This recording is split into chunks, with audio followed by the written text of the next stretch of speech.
Thank you very much. So next, we're going to transition to the race for County Assessor. And so our first candidate, we'll hear from candidate Butler. If you would like to come up and speak to us, please.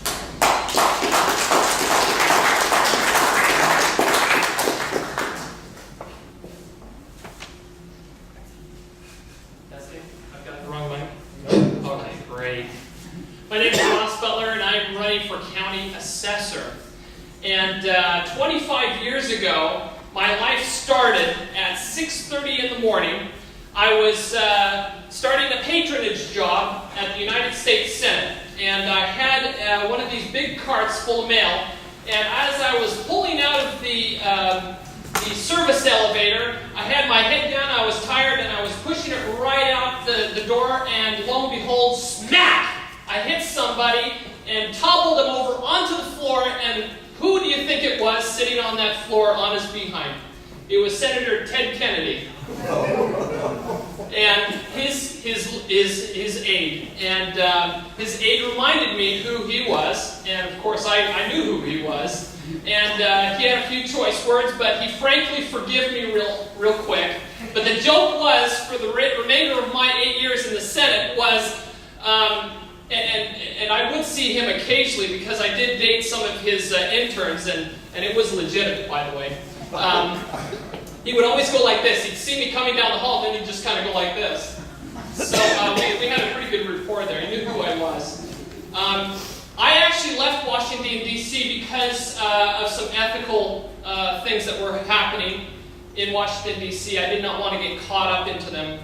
I feel that I'm a source of integrity and that I have a sense of worth for me. So to leave Washington, D.C., it was a big sacrifice. It was at that point where I decided to go back to college, and I went to Brigham Young University, and we had some babies there. At the time, we had 3 babies, and during my sophomore year, I decided that I would start a software company. And it was all because my father had gone back to Washington, D.C., to Russia. He was working in Boeing at the time.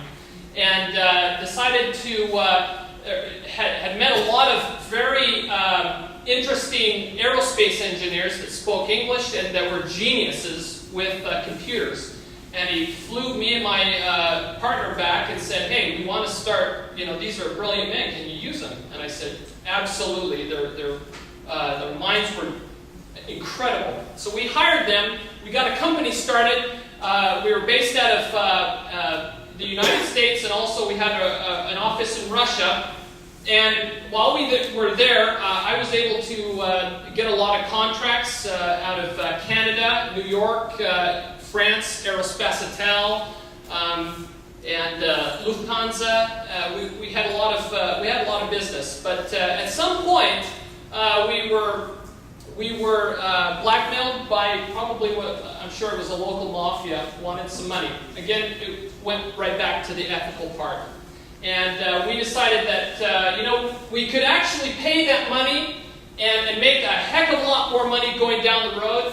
But again, it hit to the core value about integrity and ethics. And we decided that we couldn't do that. So we shut the door. 2 weeks later, we're still getting calls wanting us to do business without the hush money.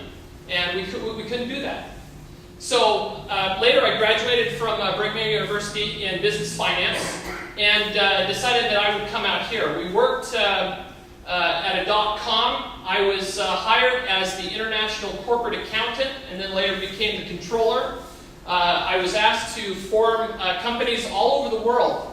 We had brick and mortar companies in Germany, France, Australia, pretty much all over the world.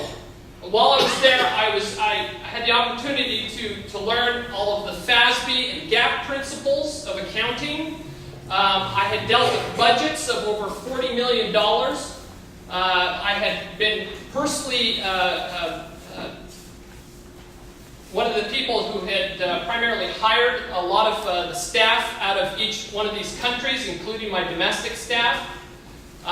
So I had a staff over 70 people.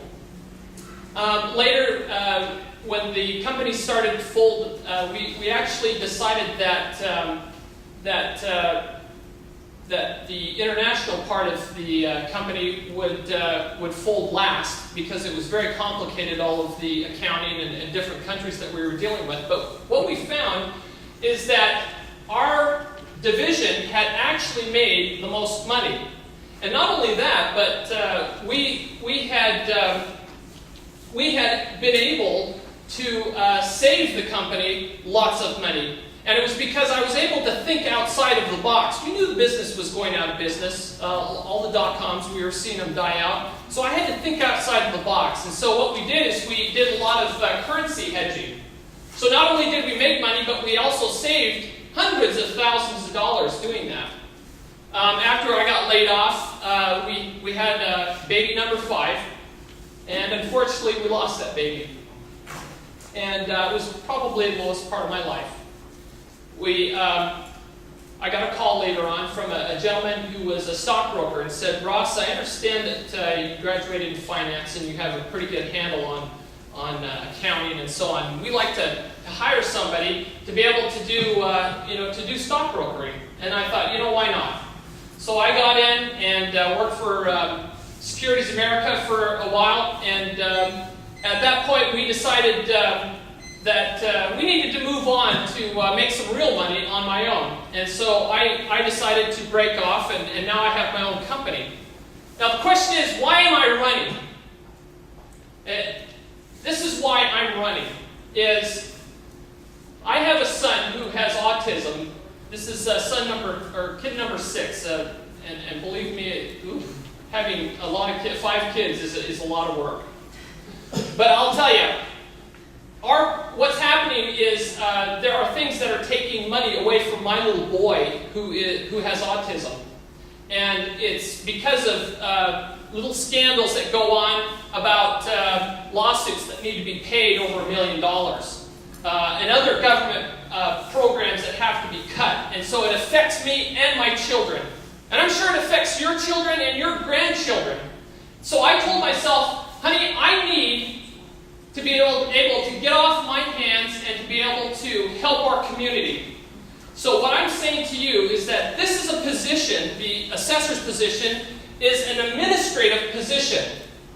If the person who gets in there does not know how to administer a budget of over $18 million, who doesn't know how to handle labor issues of over 130 people with 3 different divisions within it, then service is not going to happen. And it is going to be critical that that position handles the service within Contra Costa. Why? Because it's about saving you guys money. Being able to put money back into your pockets. And that's what I'm going to do if you put me in as assessor. Please, go visit my website. Look me up. Do your study. And I promise you, you won't be sorry. And I hope that I'll be able to service you guys. My last name is Butler, and that's what I do. I'm about service. Thank you.